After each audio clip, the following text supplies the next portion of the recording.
Bismillahirrahmanirrahim. Assalamualaikum warahmatullahi wabarakatuh.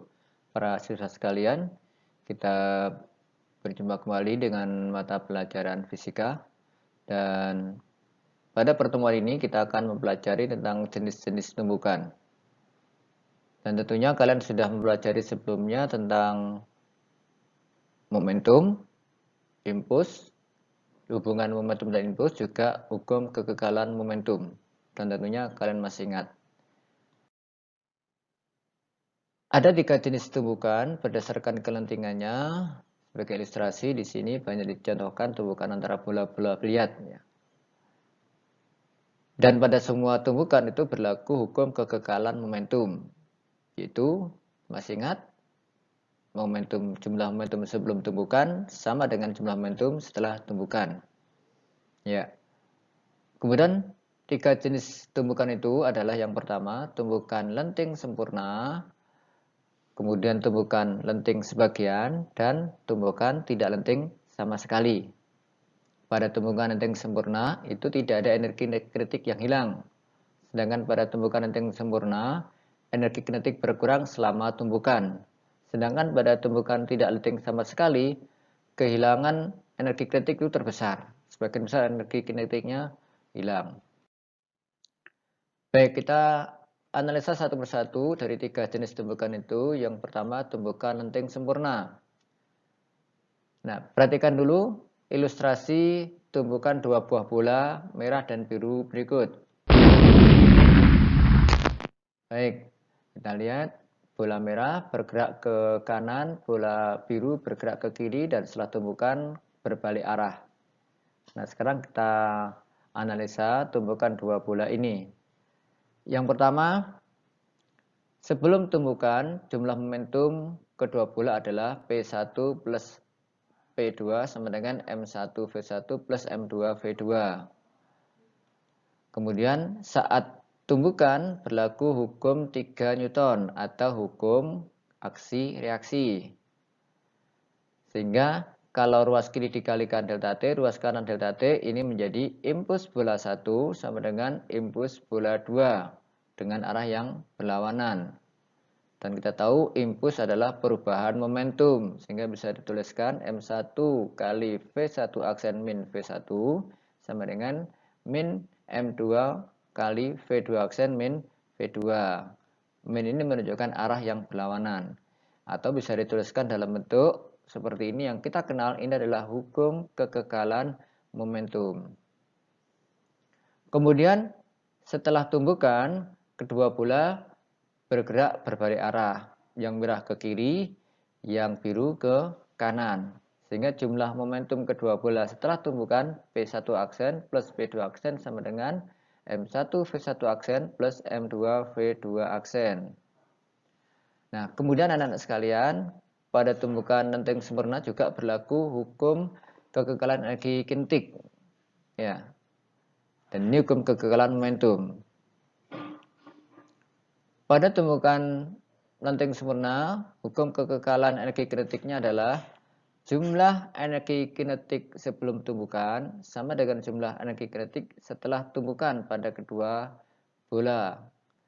Persamaan ini bisa dituliskan dalam bentuk yang lain seperti ini, atau bisa dituliskan dalam bentuk yang lain seperti ini dengan mengingat persamaan A kuadrat min B kuadrat sama dengan A min B kali A plus B.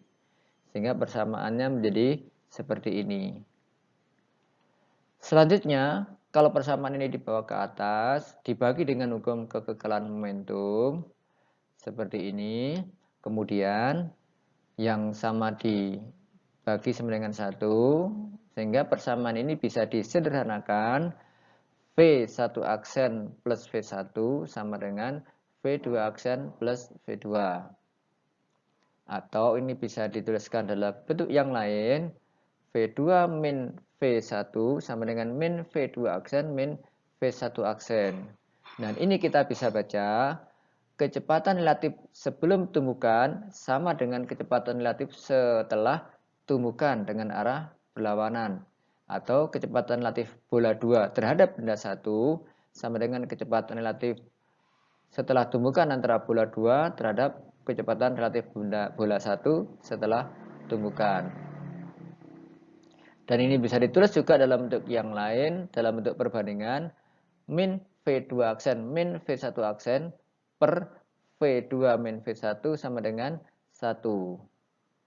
Dan ini kita membacanya bahwa perbandingan kecepatan relatif setelah tumbukan sama dengan kecepatan relatif sebelum tumbukan. Selanjutnya, perbandingan ini disimbolkan dengan E. Sehingga untuk tumbukan lenting sempurna, E sama dengan 1. Dengan E itu adalah koefisien kelentingan atau koefisien restitusi. Selanjutnya untuk tumbukan tidak lenting sama sekali, perhatikan ilustrasi tumbukan dua bola berikut, bola merah dan bola biru. Baik, kita lihat bola merah bergerak ke kanan menumbuk bola biru yang sedang diam. Setelah tumbukan, kedua bola bergerak bersama-sama. Baik, coba kita analisa kecepatan dan momentum dari kedua bola ini. Yang pertama, sebelum tumbukan, jumlah momentum kedua bola adalah P1 plus P2. Secara umum begitu, atau sama dengan M1V1 plus M2V2. Dalam hal ini, kalau V2 itu 0 atau diam, maka berarti momentum sebelum tumbukan sama dengan momentum bola satu saja, M1V1. Tapi ini kita tuliskan umum, karena nanti bisa saja untuk satu permasalahan V2 juga bergerak. Nah, kemudian setelah tumbukan, maka kecepatan kedua bola itu sama, karena bergerak bersama-sama. Sehingga V1 aksen sama dengan V2 aksen sama dengan V aksen. Sehingga jumlah momentum kedua bola adalah P1 aksen plus V2 aksen sama dengan M1 V1 aksen plus M2 kali V2 aksen atau sama dengan M1 plus M2 kali V aksen. Nah, itu bentuk untuk tumbukan tidak lenting sama sekali. Sehingga untuk hukum kekekalan momentumnya itu bisa dituliskan dalam bentuk seperti ini. Ya. Sehingga bagaimana koefisien restitusinya atau koefisien kelentingannya dengan menuliskan bahwa V1 aksen sama dengan V2 aksen sama dengan V aksen, yang berarti V2 aksen min V1 aksen sama dengan 0. Sehingga kalau dimasukkan dalam persamaan koefisien restitusi, maka E sama dengan 0. Itu tumbukan tidak lenting sama sekali. Selanjutnya, kalian untuk tumbukan lenting sebagian. Nah, pada tumbukan lenting sebagian berlaku hukum kekekalan momentum, itu M1V1 plus M2V2 sama dengan M1V1 aksen plus M2V2 aksen, atau jumlah momentum sebelum tumbukan sama dengan jumlah momentum setelah tumbukan. Nah, kemudian bagaimana dengan koefisien restitusinya? Kalau tumbukan lenting sempurna E sama dengan 1, tumbukan lenting tidak lenting sama sekali 0, maka tumbukan lenting sebagian adalah antara 0 dan 1. Dengan kata lain, E lebih besar dari 0 dan E lebih kecil dari 1. Begitu untuk tumbukan lenting sebagian.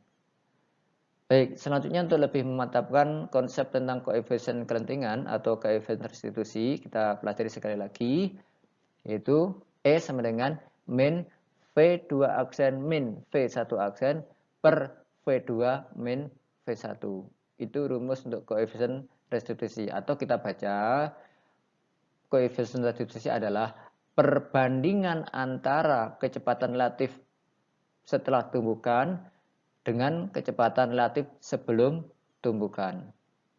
Di mana dalam persamaan ini V2 aksen min V1 aksen adalah kecepatan relatif benda 2 terhadap benda 1 setelah tumbukan, sedangkan V2 min V1 adalah kecepatan relatif benda 2 terhadap benda 1 sebelum tumbukan.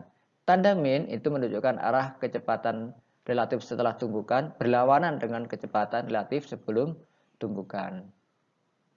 Baik, begitu. Nah, kemudian selanjutnya kita sering menjumpai satu kasus pantulan bola.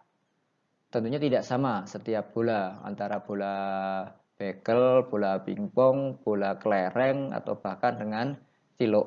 Nah, beda. Nah, bagaimana dengan hubungan antara koefisien restitusi dengan ketinggian listrik? Baik, mantul, kembali, pause. Sebenarnya masih mantul ya. Kita pause sampai sini. Nah, kita lihat untuk ketinggian awal itu H. Kemudian satu bola memantul sampai setinggi H aksen. Satu dia mantul lagi, mungkin setinggi ini dan seterusnya. Nah, dalam hal ini tumbukan antara bola, hijau, dan lantai. Sehingga untuk kecepatan lantai itu V1 sama dengan V1 aksen sama dengan 0. Sehingga untuk benda 2 itu adalah bola. Bagaimana kecepatan bola 2? Berarti kita bisa tuliskan kecepatan bola saat menumbuk lantai dari ketinggian H adalah V2. Kecepatan bola saat terpantul sampai setinggi H aksen, kecepatannya saat terpantul adalah V2 aksen. Nah, dengan menggunakan hukum kekekalan energi mekanik, maka kecepatan bola saat menumbuk lantai adalah, atau sebelum menumbuk lantai, sesaat sebelum menumbuk lantai adalah V2 sama dengan akar 2GH. Sedangkan kecepatan saat terpantul lantai adalah V2 aksen sama dengan akar 2GH aksen. Nah, kalau ini kita masukkan ke persamaan koefisien restitusi, E sama dengan V2 aksen per V2 sama dengan akar 2GH aksen per akar 2GH sama dengan E sama dengan akar H aksen per H. Seperti itu, sehingga kita bisa menghitung koefisien restitusi itu dari tinggi pantulan bola atau benda apapun terhadap lantai. Ya. Terima kasih, semoga bisa dipahami dan semoga bermanfaat. Sampai jumpa. Assalamualaikum warahmatullahi wabarakatuh.